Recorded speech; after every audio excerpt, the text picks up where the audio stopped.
Hello everyone, welcome to the daily newspaper analysis for UPSC exam. आज है 12 तारीख और हम आज की इम्पॉर्टेंट खबरों को डिस्कस करेंगे। जैसा कि ये वीडियो सबके लिए इम्पॉर्टेंट है, वो चाहे कोई यूपीएससी का एग्ज़ाम दे रहा हो या स्टेट पीसीएस का एग्ज़ाम दे रहा हो, NDA, CDS, AFCAT, CAPF, paper 1 paper 2 दोनों के लिए, ठीक है, या फिर एसएससी के वो एग्ज़ाम्स जो वन लाइनर सवाल पूछते हैं उनके लिए भी ये इम्पॉर्टेंट है, जिसमें फैक्चुअल इन्फॉर्मेशन होगी जो मैं बीच बीच में बता देता हूँ, तो आप उसे नोट कर सकते हैं। मेरा नाम है लोकेश चौधरी। आज है 12 दिसंबर, तो चलिए शुरू करते हैं आज की खबर की एनालिसिस। पहली खबर, जैसा कि हम 2 दिन से जान रहे हैं या देख रहे हैं या फिर मैंने कल भी बताया था कि जो इंडिया है उसको G20 की प्रेसिडेंसी मिली हुई है 1 सालों के लिए।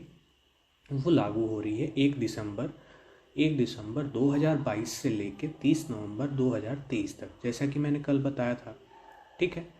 और जैसा कि मैंने कल ये भी बताया था कि जो G20 है उसमें 2 ट्रैक काम करते हैं, यानी कि दो ग्रुप काम करते हैं G20 के अंतर्गत। एक होता है फाइनेंस ट्रैक, एक होता है शेरपा ट्रैक, ठीक है। शेरपा ट्रैक, फाइनेंस ट्रैक में फाइनेंस मिनिस्टर हेड होते हैं या फिर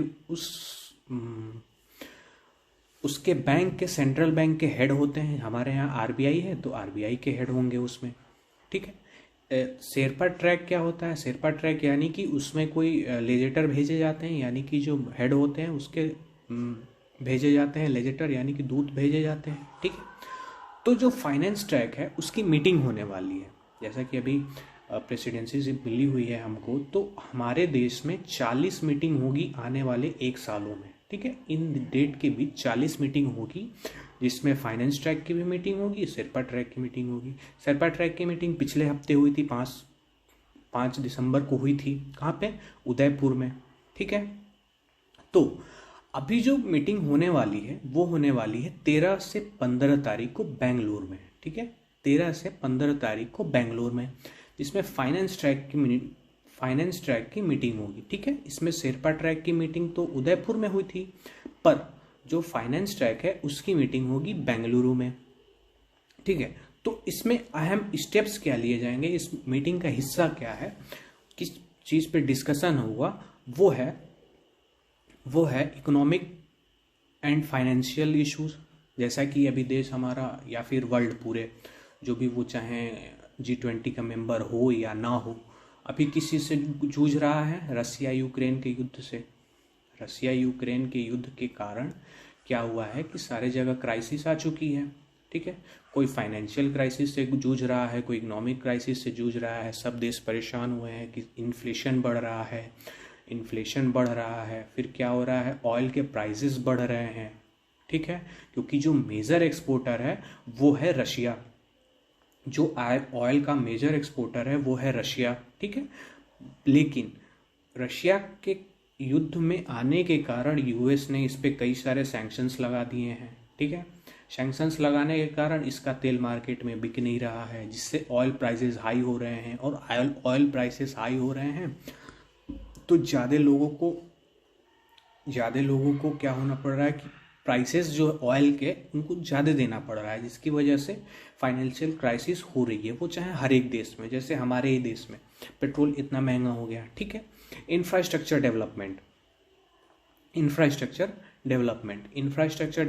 पे भी बात होगी, जैसे कि किस देश में क्या बनाना चाहिए। जैसे अफ्रीकन कंट्रीज़ हैं, उसमें क्या है कि कई सारे डेवलपमेंटल इंफ्रास्ट्रक्चर डेवलप नहीं हुआ है, जैसे हेल्थ का हो या फिर एजुकेशन का हो, ठीक है, जिसकी वजह से वहाँ पे कई सारी मौतें हो रही हैं, कई सारी बीमारी उत्पन्न होती हैं वहाँ पे, ठीक है। तीसरा है सस्टेनेबल फाइनेंस मतलब ये कि ऐसा फाइनेंस किया जाए, ऐसी कोई पॉलिसी अपनाई जाए, ऐसा फाइनेंस पॉलिसी अपनाई जाए जिससे क्या होगा कि आने वाले फ्यूचर को भी उससे फ़ायदा मिले, ठीक है। जैसे एसडीजी में, ठीक है, सस्टेनेबल डेवलपमेंट गोल में।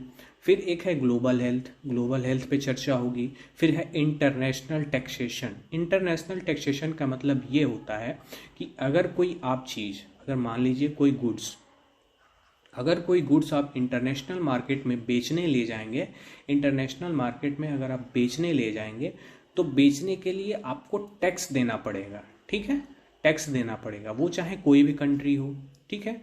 इस पे हमने कुछ बातें की थी 2 दिन पहले, जैसे एफटीए की मैंने बात की थी, ठीक है, फ्री ट्रेड एग्रीमेंट, वो किसी 2 कंट्री के बीच साइन होता है या फिर दो ग्रुप के अंदर साइन होता है, तो फ्री ट्रेड एग्रीमेंट इसीलिए साइन किए जाते हैं, ठीक है। पर ये जब गुड्स इंटरनेशनल मार्केट में जाएगा तो इस पर टैक्स लगेगा, उस पर बातचीत होगी कि टैक्स कम किया जाए या फिर सबके लिए बेनिफिशियल हो इसके लिए। और जो मेन फोकस है वो global approach for crypto currency है, ठीक है। अभी मैं इसको बताता हूं अच्छे से। ग्लोबल करेंसी है, ठीक है, क्रिप्टो करेंसी यानी कि एक ऐसी चीज क्रिप्टो करेंसी मतलब क्या होता है, शायद आप लोग वाकिफ होंगे इस शब्द से। क्रिप्टो करेंसी मतलब क्या होता है, ये होती है एक वर्चुअल करेंसी, ठीक है, वर्चुअल करेंसी, जिसमें अगर सबसे अगर कोई फेमस है वो है बिटकॉइन, ठीक है। तो वर्चुअल करेंसी के ऊपर क्या है कि कई सारे देशों ने, जैसे इंडिया की जो बैंक है, सेंट्रल बैंक है, जो आरबीआई है, वो इसको क्रिप्टो करेंसी को लीगल टेंडर नहीं देती है। मतलब कि लीगल टेंडर यानी कि पैसे को तो दे दिए, रुपये को दे दिए, पर लीगल टेंडर यानी कि इसे आप इस्तेमाल कर सकते हैं। इसीलिए आरबीआई ये रिस्क नहीं लेता है। अगर आप बिटकॉइन में इन्वेस्ट करते हैं या फिर किसी भी आप क्रिप्टो करेंसी में इन्वेस्ट करते हैं तो आरबीआई उसका जिम्मेदार नहीं होगा। मान लीजिए कि कल को ये वर्चुअल करेंसी है जिसका कोई अथॉरिटी नहीं है, कुछ है नहीं, रेगुलेशन नहीं है, एक वर्ल्ड वाइड रेगुलेशन नहीं है, क्योंकि ये वर्ल्ड वाइड एक करेंसी है, वर्चुअल करेंसी है, हर जगह चलती है, तो इसका कोई इंटरनेशनल लेवल पे रेगुलेशन नहीं है या फिर कोई ऐसे लॉ नहीं बने हैं जिससे कि इसे रेगुलेट किया जाए, ठीक है। तो आरबीआई भी रेगुलेट नहीं करता है इसे, आरबीआई इसे लीगल टेंडर दिया ही नहीं है। तो इस बजट में कहा यह गया था कि डिजिटल रूपी आएगी, ठीक है, डिजिटल रूपी लॉन्च करेगा आरबीआई, और 1 दिसंबर से इनफैक्ट वो लॉन्च करने वाला था। खैर आगे देखते हैं क्या होता है। पर आरबीआई ने ये नहीं अभी कहा है कि लीगल टेंडर दिया जाएगा कि नहीं दिया जाएगा, इस पे एक मतभेद बना हुआ है कि दिया जाएगा नहीं दिया जाएगा।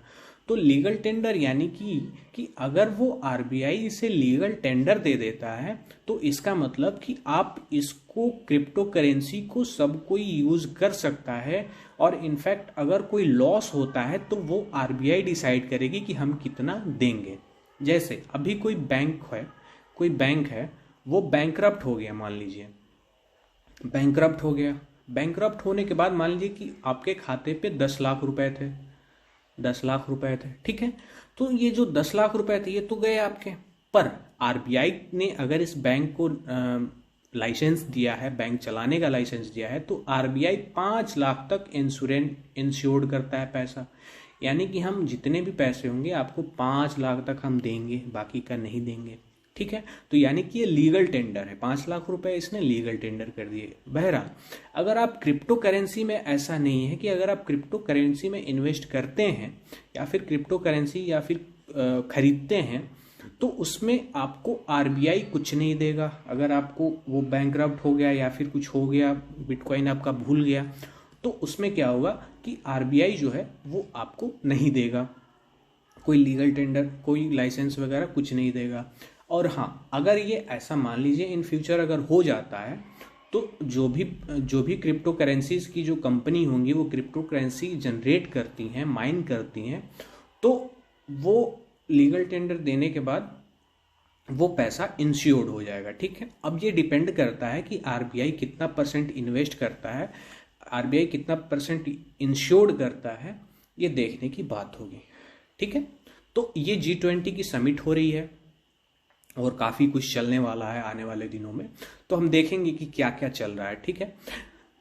आशा करता हूँ कि आपको ये समझ में आ गया होगा, क्योंकि हम G20 कल काफ़ी अच्छे से पढ़े थे कि कैसे ये काम करता है G20, तो आज आपको बहुत आसानी हो रही होगी समझने में। चले अगली खबर पे। अगली खबर है एक द इंडियन एक्सप्रेस में वर्ड आया है एक इंडियन एक्सप्रेस में वर्ड आया है बाइनेल, ठीक है, इसको आप कुछ भी बोलिए, बाइनेल, ठीक है। ये क्या है? ये सिर्फ वर्ड को जानिए, इसमें कॉन्सेप्ट कुछ खास नहीं है।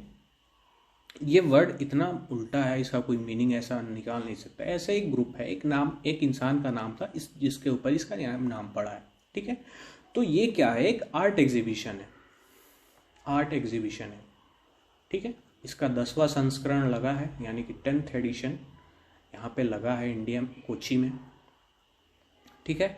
आर्ट एग्जीबिशन कहिए, आर्ट गैलरी कहिए, ठीक है, जिसमें दुनिया भर के जो आर्टिस्ट होते हैं वो अपने अपने आर्ट को यहाँ पे लेके प्रदर्शन करते हैं। हाँ, लेकिन उसे बेचने के लिए, ऐसा नहीं है कि ये कॉमर्शियल यूज के लिए है, ये कॉमर्शियल बेसिस पे नहीं है, ठीक है।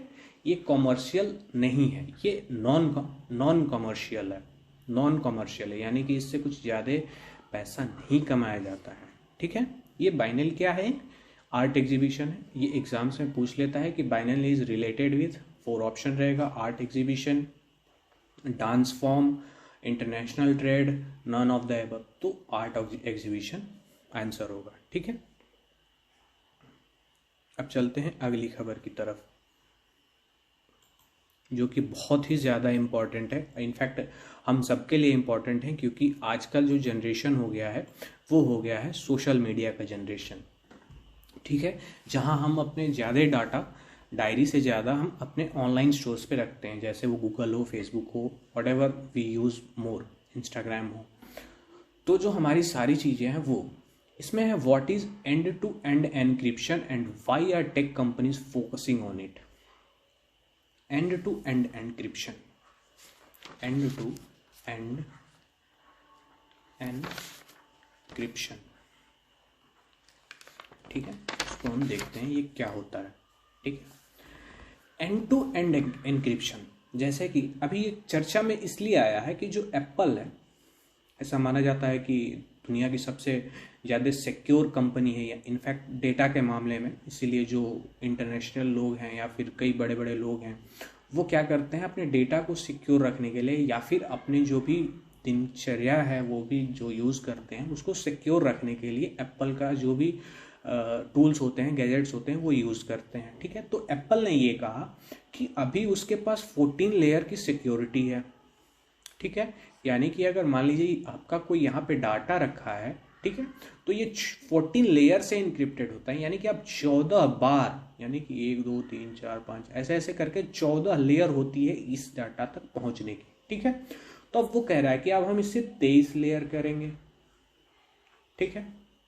तो वहाँ की जो गवर्नमेंट है, FBI है, उसे वो क्या बोलते हैं, जैसे हमारी इंटेलिजेंस कंपनी है, इंटेलिजेंस एजेंसी है FBI, तो उसने ये कहा है कि नहीं, ये गलत है, ऐसा नहीं होना चाहिए। तो ऐसा क्यों कह रहे हैं, आइए देखते हैं। एंड टू एंड एनक्रिप्शन क्या होता है? End to end encryption, end to end encryption, end to end encryption क्या होता है? जैसे मान लीजिए हम कोई व्हाट्सएप यूज़ कर रहे हैं, सपोज डैट व्हाट्सएप यूज़ कर रहे हैं, ये एक फ़ोन रहा, ठीक, ये एक दूसरा फ़ोन रहा, ठीक।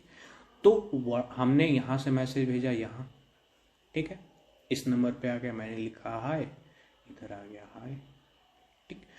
तो ये जो व्हाट्सएप कंपनी है, ये व्हाट्सएप कंपनी मान लीजिए यहाँ पे बैठी हुई है, यहाँ पे बैठी हुई है, व्हाट्सएप कंपनी यहाँ पे बैठी हुई है।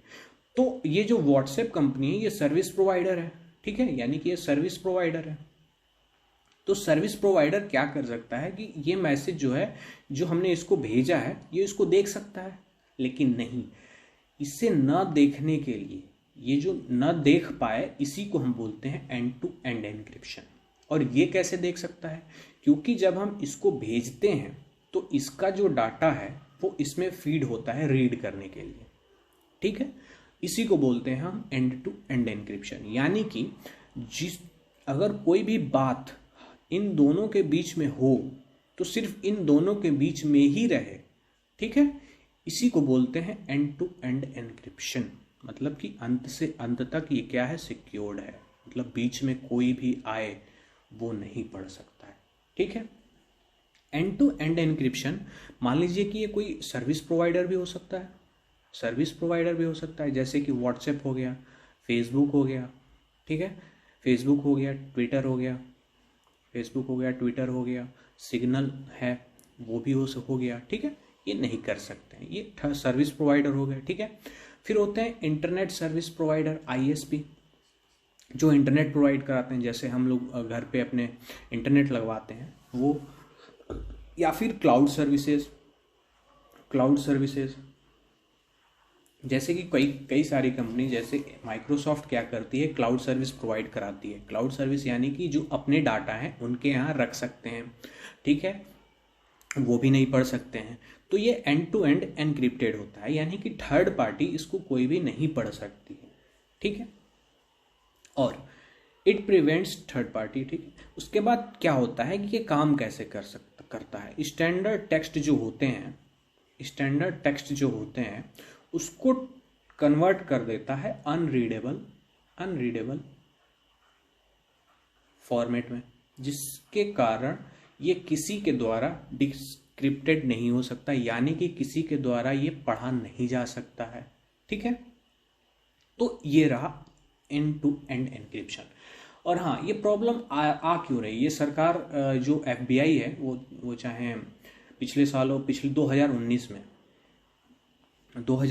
में क्या हुआ था कि जो यूके की सरकार है और ऑस्ट्रेलिया की सरकार है, यूके की सरकार, ऑस्ट्रेलिया की सरकार, यूएसए की सरकार ने ये कहा कि आप लोग हमें डाटा प्रोवाइड कराइए, मतलब आप लोग हमें डाटा प्रोवाइड कराइए जिससे कि हम सारी चीज़ें जान सकें, हम सोशल मीडिया को कंट्रोल कर सकें, सोशल मीडिया को हम कंट्रोल कर सकें। ठीक है, तो यूके ने कहा था, ऑस्ट्रेलिया ने कहा था। ठीक है, जिसके कारण ऑस्ट्रेलिया में फेसबुक के ऊपर चार्ज भी, फाइन भी लगा दिया गया था, शायद आपको याद हो 2019 में ऐसा हुआ था। ठीक है, तो ये सब होता रहता है। ठीक है, तो जो हमारे लिए जो इम्पोर्टेंट है, हमारे लिए इम्पोर्टेंट ये है कि हमारा जो डेटा होना चाहिए वो एंड टू एंड एनक्रिप्टेड होना चाहिए, एंड टू एंड एनक्रिप्टेड होना चाहिए, क्योंकि हम भी चाहते हैं कि हमारी प्राइवेसी है तो हमारी प्राइवेसी के हिसाब से ही तो काम होना चाहिए। और जो टेक कंपनियां हैं वो भी इस चीज़ का खासा ख्याल रख रही हैं। बहरहाल अभी ट्विटर के जो मालिक बने हैं उन्होंने खरीदा है, मस्क साहब ने, तो मस्क साहब ने ये कहा है कि जो ट्विटर के डीएम्स हैं, यानी कि डायरेक्ट मैसेजेस जो हैं वो भी एंड टू एंड एनक्रिप्टेड हो। इन्होंने भी कहा है ऐसा, एंड टू एंड इनक्रिप्टेड हो। इनफैक्ट सिग्नल के जो सीईओ हैं, सिग्नल ने जिन्होंने को फाउंडर हैं, उन्होंने मस्क साहब को कहा है कि सर ठीक है, हो जाएगा, हम आपकी इसमें हेल्प करेंगे कि कैसे करना है, इस टेक्नोलॉजी के आपके ऊपर, आपके ट्विटर में लाने में हम मदद करेंगे। ठीक है, वो चाहे वीडियोस हो कुछ भेजने के लिए या फिर वॉइस कॉलिंग हो। ठीक है, वॉइस कॉलिंग भी ट्विटर में आएगी, तो मस्क साहब ने ऐसा कहा है। ठीक है, तो ये रही खबर, जो कि एंड टू एंड एनक्रिप्शन है वो हमारे लिए क्यों ज़रूरी है, और जो कंपनियां हैं, वो जो बड़ी बड़ी कंपनियां हैं वो इस पर क्यों ज़्यादा फोकस कर रही हैं। खैर, आपको समझ में आ गया होगा। बढ़ते हैं अगली खबर की तरफ। इस खबर को मैं ऐसे ही पढ़ाऊँगा क्योंकि मेरे पास कोई डाटा नहीं है, कुछ है नहीं, बट ऐसे ही मैंने पढ़ा था एक दिन, तो उस पर पढ़ाऊँगा कि जो स्विट्ज़रलैंड है, काफ़ी ऐसे अगर कहा जाता है जन्नत, ठीक है, जन्नत कहा जाता है इसे स्विट्ज़रलैंड इंडिया की, जिसकी वर्ल्ड का। तो स्विट्ज़रलैंड की कैपिटल पहले देख लेते हैं, बर्न है। ठीक, तो why Switzerland is banning e vehicles, ये तो अजीब हो गया। जैसे हमारे देश में क्या हो रहा है कि हमारे देश में प्रमोशन हो रहा है ई व्हीकल्स का। ठीक है, प्रमोशन हो रहा है ई व्हीकल्स का, प्रमोशन हो रहा है, पर ये तो बैन कर रहा है, ऐसा क्या हो गया। तो इसमें हम देखेंगे कि ऐसी क्या बात हो गई कि जो स्विट्ज़रलैंड है वो बैन करने जा रहा है ई व्हीकल्स, और ये इस खबर में कितनी सच्चाई है हम इसको देखेंगे। ठीक है, तो फिलहाल अभी कुछ दिनों पहले हुआ क्या है कि जो स्विट्ज़रलैंड की सरकार है उसने एक कानून लाया है, ordinance on restrictions and prohibitions on the use of electric energy. ठीक है, ये ऑर्डिनेंस का नाम है, यानी कि जो बिल लाया गया है, ऑर्डिनेंस यानी कि लाया गया है, इसका नाम ये है। ठीक है, ordinance on restriction and prohibition on the use of electric energy. तो इसमें कहा ये गया है कि भाई साहब हम बैन करने वाले हैं, मतलब हम क्योंकि, और ये प्रॉब्लम आई क्यों। ठीक है, ये पहले इसकी जड़ तक जाते हैं कि प्रॉब्लम आई क्यों। जैसा कि हम सभी जानते हैं, जैसे ये तो हर चीज़ का ऐसा लग रहा है कि कारण बन चुका है, जैसे रशिया यूक्रेन का युद्ध चल रहा है। ठीक है, सारे फसाद की जड़ रशिया यूक्रेन वॉर, कहीं कुछ नहीं मिल रहा, रशिया यूक्रेन वॉर। तो जैसा कि हम जानते हैं कि रशिया यूक्रेन का युद्ध चल रहा है, तो रशिया एक मेजर एक्सपोर्टर था किस चीज़ का, ऑयल का, नेचुरल गैस का। ठीक है, नेचुरल गैस का, ठीक है, ऑयल का, नेचुरल गैस का। तो नेचुरल गैस से क्या होता है कि यूरोप में बिजली बनाई जाती है। ठीक है, यूरोप में बिजली बनाई जाती है। तो ये रहा रसिया, मान लीजिए ऐसे रसिया रहा, इधर से पाइपलाइन जाती है, इधर जो यूरोप है, इस सारे कंट्री में, यूरोप में क्या मिलता था, इलेक्ट्रिसिटी मिलती थी, क्योंकि यूरोप एक ठंडी जगह है, यूरोप में सारे ठंडे प्रदेश हैं। तो जब ठंडे प्रदेश होने के कारण इसमें गैस मिलती थी, तो गैस से इनका काम चलता था और इलेक्ट्रिसिटी भी इनको प्रोड्यूस करते थे। ठीक, तो प्रॉब्लम ये हुई कि रशिया ने इनको, जब नाटो है, नॉर्थ अटलांटिक ट्रीटी ऑर्गेनाइजेशन है, नाटो का मेंबर है कई सारे यूरोपियन कंट्री, तो उन्होंने क्या किया कि इसका यूएसए भी है, तो इसने क्या किया कि बंद करा दिया, सैंक्शन लगा दिया इस पे, रशिया पे। तो इन्होंने फ्रांस ने जर्मनी ने ऐसा क्या किया कि यार इन्होंने बंद कर दिया, फ्रांस ने जर्मनी ने ऐसा ऑयल लेना और नेचुरल गैस लेना बंद कर दिया, जिससे यहाँ पे एनर्जी क्राइसिस आ गई है। ठीक है, तो एनर्जी क्राइसिस आने के कारण क्या होता है कि जो स्विट्जरलैंड है उसकी ज़्यादातर एनर्जी ग्रीन एनर्जी है, यानी कि वहाँ पे 60% जो कंट्री की पावर है, 60% कंट्री की जो पावर है वो आती है हाइड्रो पावर से, यानी कि पानी से बनती है। और बाकी सारी जो पावर है यानी कि 40% उसके लिए वो जर्मनी से और फिर फ्रांस पे डिपेंडेंट है। यानी कि जो जर्मनी है, फ्रांस है, उनसे क्या करता है ये स्विट्जरलैंड, बिजली लेता है, जिससे अपने सारे कंजम्पशन पूरे करता है। ठीक है, तो स्विट्जरलैंड एक इको फ्रेंडली कंट्री मानी जाती है, क्योंकि ये ऐसा इसका जोग्राफिकल लोकेशन भी है, और फिर इसकी सरकार भी सख्त है, और यूरोपियन कंट्रीज खासकर सख्त हैं अपने इन्वायरमेंट को बचाने के लिए। ठीक है, तो स्विट्जरलैंड, तो बहुत दिन पहले यहाँ पे ई व्हीकल्स आ गए थे, यानी कि इलेक्ट्रिसिटी वाली गाड़ी आ गई थी। ठीक है, तो प्रॉब्लम ये हुआ है, गैस देना बंद कर दी है। ठीक है, गैस देना बंद कर दिए हैं, तो यहाँ पे एनर्जी क्राइसिस एक तरह से आने वाली है, जिसका आकलन इन्होंने पहले ही लगा लिया है। ठीक है, तो आकलन लगा लिया है, लेकिन इसके जो एस्केलेशन है, यानी कि जो बंद है, एस्केलेशन यानी कि जो शटडाउन होगा, यानी कि ब्लैकआउट कई हुए हैं, मतलब कि रातों की बिजली गुल, बत्ती गुल, ऐसे ब्लैकआउट बोलते हैं उसको। तो बार बार ब्लैकआउट हो रहा है, कुछ ज़्यादा ही ब्लैकआउट हो रहा है स्विट्जरलैंड में। तो जो एस्केलेशन होने वाला है, अकॉर्डिंग टू द बिल, जो ऑर्डिनेंस अभी आया है, जो एस्केलेशन है, यानी कि जो जितने भी चरण हैं, स्टेप्स हैं, ये कितने स्टेप्स में होगा, यानी कि ये 4 स्टेप्स में होगा। ठीक है, कि पहले स्टेप्स में कुछ है, फिर दूसरे में है, फिर तीसरे में है, फिर चौथे में है। तो ये जो तीसरे स्टेप्स पे है, ये तीसरे स्टेप्स पे है बैनिंग ऑफ ई व्हीकल्स, यानी कि अगर मान लीजिए कि इनकी सप्लाई पूरी नहीं हुई, इनकी जो एनर्जी की सप्लाई है वो अगर पूरी नहीं हुई, तब हम तीसरे चरण पे क्या करेंगे कि तीसरे चरण पे हम इलेक्ट्रॉनिक व्हीकल्स जो होंगे उनको बैन करेंगे, ठीक है। लेकिन ये 2 चरण में नहीं बंद करेंगे ई व्हीकल्स, हाँ तीसरे व्हीकल्स पे बैन करेंगे। इसके प्रॉब्लम्स क्या क्या होंगे, मतलब इसके अलावा अगर ई व्हीकल्स हैं तो ई व्हीकल्स में कुछ रेस्ट्रिक्शंस भी हैं, यानी कि कुछ एक्सेप्शंस भी हैं। जैसे कि अगर आपको इम्पॉर्टेंट काम है, ठीक है, इम्पॉर्टेंट काम है, जैसे ऑफिस में जाना है आपको, ठीक है, या फिर कोर्ट में जाना है आपको, तो आप ये गाड़ी ले जा सकते हैं, इसमें कोई दिक्कत नहीं है। हाँ, लेकिन बस प्राइवेट इंडिविजुअल्स, जो प्राइवेट गाड़ियाँ हैं, जिसके पास हैं पर्सनली गाड़ियाँ हैं, वो ले जा सकते हैं, ठीक है। इंपॉर्टेंट कॉम से ऑफिस में, कोर्ट में, या फिर किसी एक्विजिशन ऑफ लैंड हो, ठीक है, इस चीज में जा सकते हैं।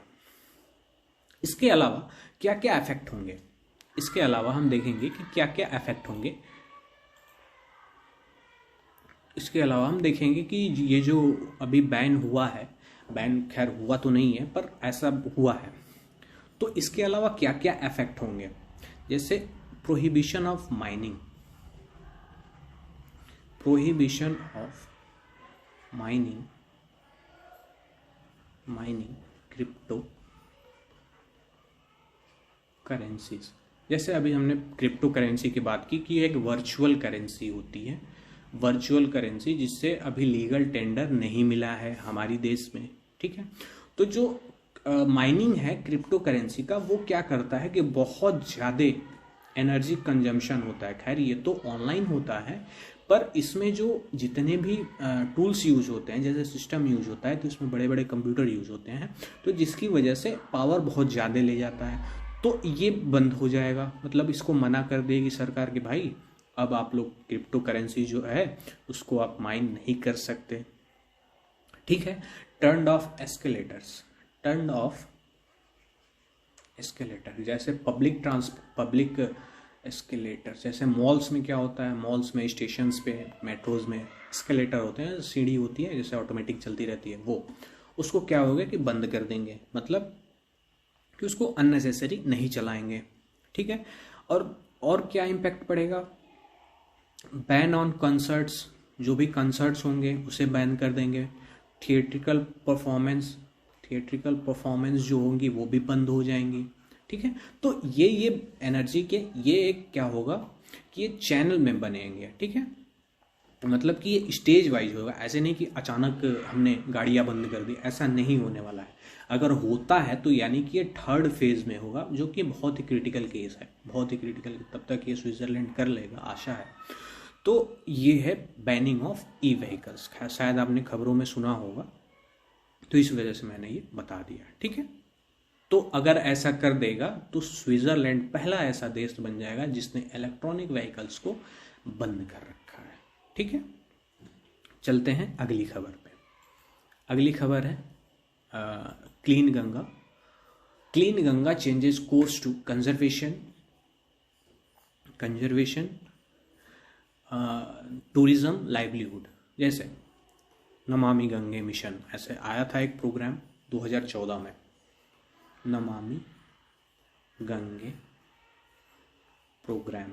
इसमें क्या था, 2014 में आया था। इसमें क्या था कि जो गंगा है, गंगा रिवर गंगा है, उसे क्लीन करने का प्रोजेक्ट था, ठीक है। 5 सालों में 2019 तक उसको शायद क्लीन करने का प्रोजेक्ट था, जिसमें 30,000 करोड़ रुपए ऑप्शन वो हुए थे, इसके लिए अलॉट हुए थे, ठीक है, और 30,000 करोड़ रुपए अलॉट हुए थे।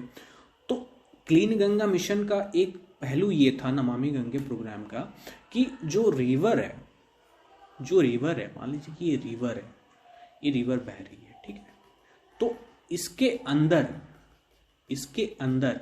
इसके अंदर जितने भी पॉल्यूटेड मटेरियल्स है उसको निकालने का प्रोग्राम था। और साथ ही साथ जो सीवेज आ रहे हैं उनको क्या करना है, यहाँ पे इसको रीयूज करके जो पानी है उसे फिल्टर करके फिर इसे में छोड़ने का प्रोग्राम था, ठीक है, ये था। पर अब क्या हुआ है कि जो जल शक्ति मिनिस्ट्री है, जल शक्ति मिनिस्ट्री जो है, इसने कहा है कि हम इसे और भी जो नमामि गंगे प्रोग्राम है, यानी कि क्लीन गंगा जो मिशन है, इसे क्लीन गंगा तक ही सीमित नहीं रखेंगे, ठीक है। इसे सिर्फ गंगा साफ करने तक ही सीमित नहीं रखेंगे, इसे हम क्या करेंगे कि कंजर्वेशन पे फोकस करेंगे। मतलब कि जो भी गंगा रिवर है उसके आसपास देखे होंगे आपने कई हिस्टोरिकल प्लेसेस हैं, जैसे हरिद्वार है, ठीक है, उधर से अगर शुरू करें वाराणसी है, ठीक है, वाराणसी है, तो इन पे क्या है कि ये हेरिटेज है, ये हेरिटेज कल्चर है, तो इनके बचाने का प्रोग्राम भी अब इसमें इंक्लूड कर दिया गया है, ठीक है। और टूरिज्म जैसे कि जो गंगा है, ये जो हॉली रिवर्स है, हॉली प्लेसेस माने जाते हैं, यानी कि जो हॉली प्लेसेस माने जाते हैं, रिचुअल्स हैं, रिलीजन बेस्ड हैं, तो ये जो है इनको साफ करने के लिए, इनको टूरिज्म बढ़ाने के लिए, अगर यहाँ पे टूरिज्म बढ़ेगा तो काफ़ी अच्छा होगा, ठीक है। तो हरिद्वार को, वाराणसी को, व्हाटएवर जो भी सिटीज़ आएंगी इनके रास्ते में, तो वहाँ पे क्या है कि टूरिज्म को बढ़ाने का यहाँ पे इस प्रोग्राम के अंदर बढ़ावा दिया गया है, मतलब इसको भी, टूरिज्म को भी ऐड किया गया है, ठीक है। और एक और है लाइवलीहुड। जैसे कि मानिए कि जो रिवर है, इससे क्या है कि कई लोगों के घरों के चूल्हे जलते हैं, ठीक है, जैसे कि मछुआरे, ठीक, मछली जो मारते हैं वो अपना पेट पालते हैं, या फिर कोई अगर शमशान घाट है तो वहाँ पे कोई काम करता है, शायद अब तो इलेक्ट्रिफिकेशन हो रहा है, पर जो भी है अभी रूरल एरियाज़ में, जो ईस्टर्न साइड है, वहाँ पे जो एक कम्युनिटी रहती है वहाँ पे, तो वो क्या करती है कि जो लाशों को जलाती है, तो उनकी लाइवलीहुड चल रही है, ठीक है। तो इसको बढ़ाने के लिए किया गया है। इसके अंदर कब क्या क्या आ रहे हैं लाइवलीहुड के अंदर, ऑर्गेनिक फार्मिंग, मतलब इस जो रिवर है इसके साइड के जो भी खेत होते हैं ये बहुत ही फर्टाइल होते हैं। क्यों? क्योंकि जब बाढ़ आती है तो ये अपने बहुत सारे न्यूट्रिएंट्स लेके आती है, और फिर जब बाढ़ खत्म हो जाती है तो अपने कोर्स पे ये वापस चली जाती है। तो जो ये एरिया है इस पे ऑर्गेनिक फार्मिंग करने के लिए जो मिनिस्ट्री ऑफ एग्रीकल्चर है वो बढ़ावा दे रही है, ठीक है। तो इसमें कई सारे मिनिस्ट्री इन्वॉल्व हैं, जैसे ministry of tourism, ministry livelihoods के लिए, ऑर्गेनिक फार्मिंग के लिए मिनिस्ट्री ऑफ कल्चर, ठीक है। तो ये बातें हो रही हैं, ठीक है। और इस प्रोग्राम को बढ़ाने के लिए, इस प्रोग्राम को बहुत ज़्यादा दिखाने के लिए,